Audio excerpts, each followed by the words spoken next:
Hey everybody, it's Alexander Turbin here, and I'm starting a new series of comic book reviews, and I'm hoping to do this once a week or so. But before that, I wanted to show my art for you to check out. I do a monthly comic on called Random Access, and it's you can get it either through Patreon for $2 a month, or you can go to my website alexanderturbin.com, and it's a 12-page full color comic, and yeah. So here's the first issue, and then the second issue, and I also collect them into their own books after I get 2 issues of them in random access, because I do a rotating 3-story arcs, and each one has a different title and characters and stuff. So the first one that I collected was Cyrene the Cleric, and that's issue 1 and 4. And I already have the next collection completed, and I'll be doing that one shortly. This is the newest random access that I just did, and that'll be going out to patrons this month. And I also have a comic that I did called The Forlorn, which you can also get at my website, alexanderturbin.com. And I have 2 issues of that, and I already have 5 issues done. So you could check those out if you wanted to support the channel. That would be appreciated. But the very first comic that I'm going to review is Trouble with Girls. And it's a comic that I really, really, truly enjoy. And I've picked up, I haven't gotten a full run, but I've gotten as many as I can kind of find. They're not really the easiest things to find. They're kind of intermittent, and they were published by different publishers, starting with Malibu, and then it went to Eternity, and then to Comico. And here's some of the later issues that I have. I do have a good run, but I'm quite sure I don't have the full run. But yeah, let's get into this.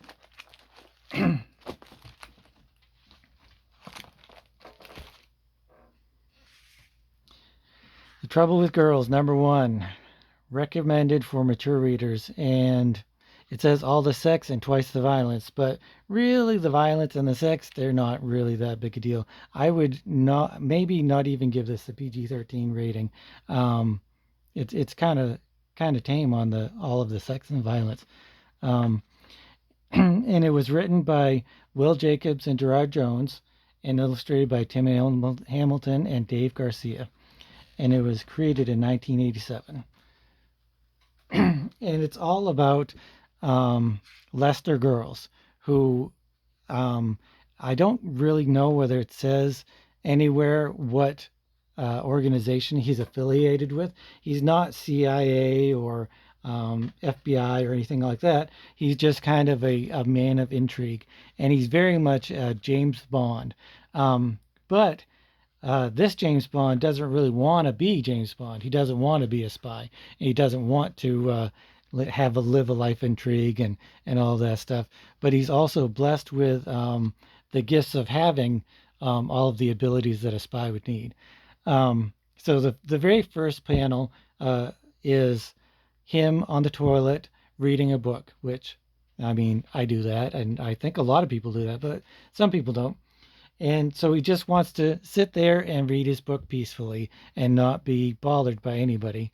But which the whole shtick of the comic is that he can't live a peaceful, quiet life because he is, all of this stuff.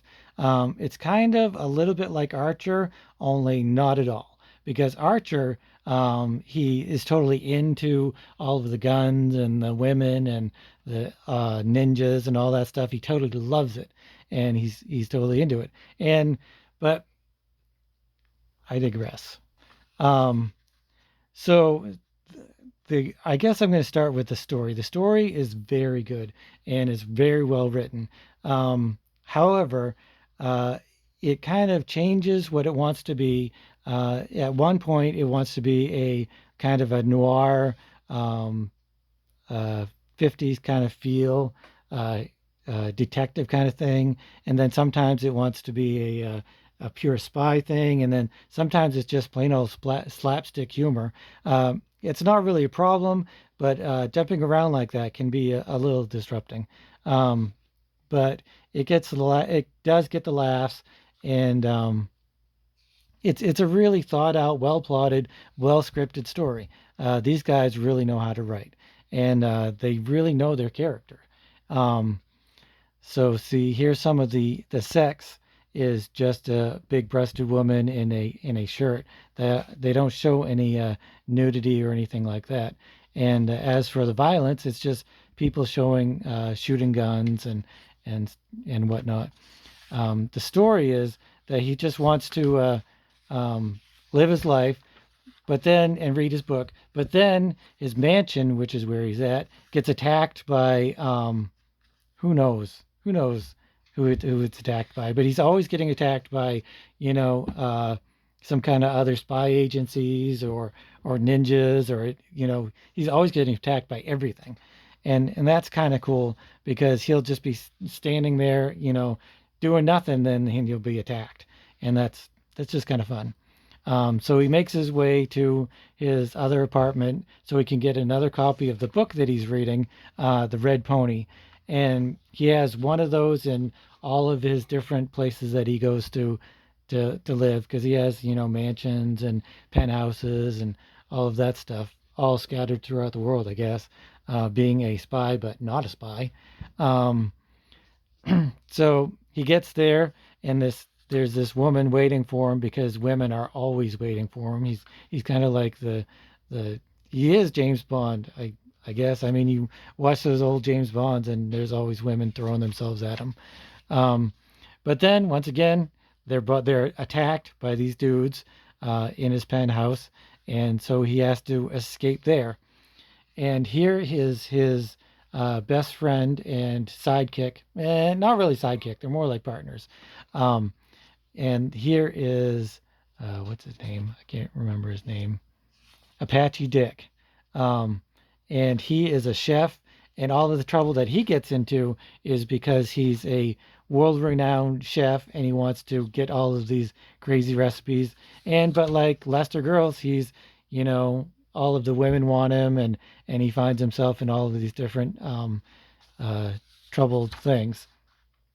I don't know how this translates into modern times, being Apache Dick. Um, I don't know how people would feel about that. I personally am not offended, but I could see why somebody would be if they were Native American. Um, but it's all a spoof and it's all comedy, so hopefully people don't get too bent out of shape about it. Um, so here's more of the sex that they say, just the big-breasted girl, and then they're um, she's trying to turn him on and stuff, and so they're talking and whatnot, and she falls in love with him, meeting him for like 5 minutes. She falls in love with him, and then here as the side arc is oh, what's her name? Maxie something.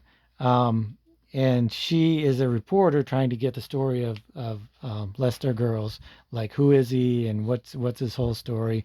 And this whole part is quite a bit of writing and expose, and but it's not, when you read it, you're not bored by it. It's not like Spawn. You're not like thinking, oh, this is just writing to have it be writing. It actually says something. It means something to the story. You're going to find out everything that goes on, and it's entertaining. It's an entertaining read. Which is the biggest thing against Spawn, I guess. I have that you read it and you're not really that entertained when you go through those long expeditions. So here's Lester Girls and the woman that he's gonna have sex with, and so this is one of the cool things. They're gonna have sex, and then ninjas are attacking them from the shadows. So while they're having sex, he whips out his gun and he starts shooting ninjas um, left and right while he's having sex. If that's not manly and badass, I don't know what is. Um, so then they can done having sex, and the ninjas are all dead.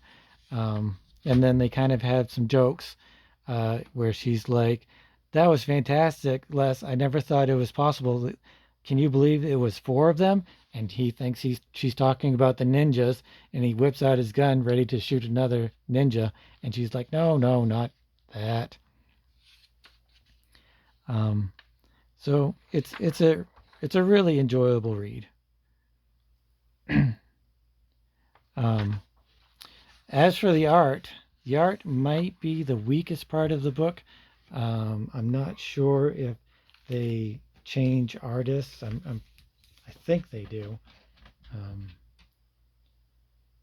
no, no, they keep with the artists, um, which is really a horrible thing because they do an acceptable job. I wouldn't say they're one of my favorite artists. Um, Tam Hamilton, Dave Garcia, they're it's acceptable. It's nothing that I would go out and be like, oh, I need to get some Hamilton and Garcia art. And there's a few things in here that I kind of don't like. This panel is one of in particular where he's racing. He jumps out of the taxi and he races through the park, but you don't see him. I think right here you should have seen Lester Girls running because you're kind of like, I don't really know what that is. Um, and the artwork sometimes gets a little cartoony, but that's fine.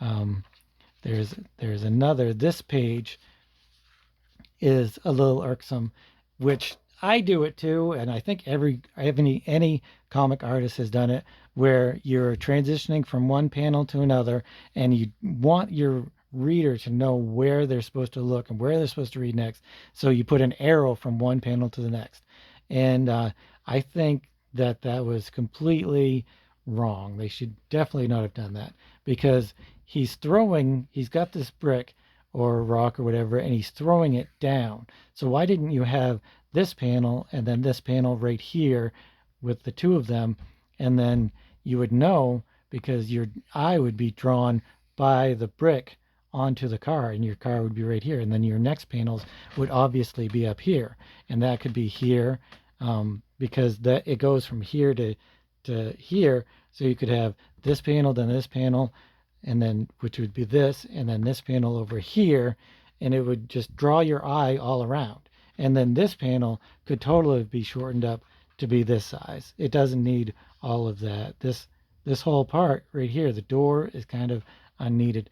But that's just really nitpicking because the best thing about the art and the best thing about any comic book art is that it meshes with the story, and it doesn't bring you out of believability in the story, in the book. If you're reading a comic and the art draws you out of the believability of what's going on, then it kind of is not really that great. Um, I think this guy probably gets a lot better because there's some things that are a little off, like this panel here. Um, but overall, it's a really enjoyable read. It's fun. It's fast-packed, fast-paced. It's action-oriented, but there's also some funny little things in here, like the ninjas being shot at while they're having sex. And then here's like, I fired my seventh shot. Whoops, sorry. But it wasn't from his gun. And there was another funny line in here.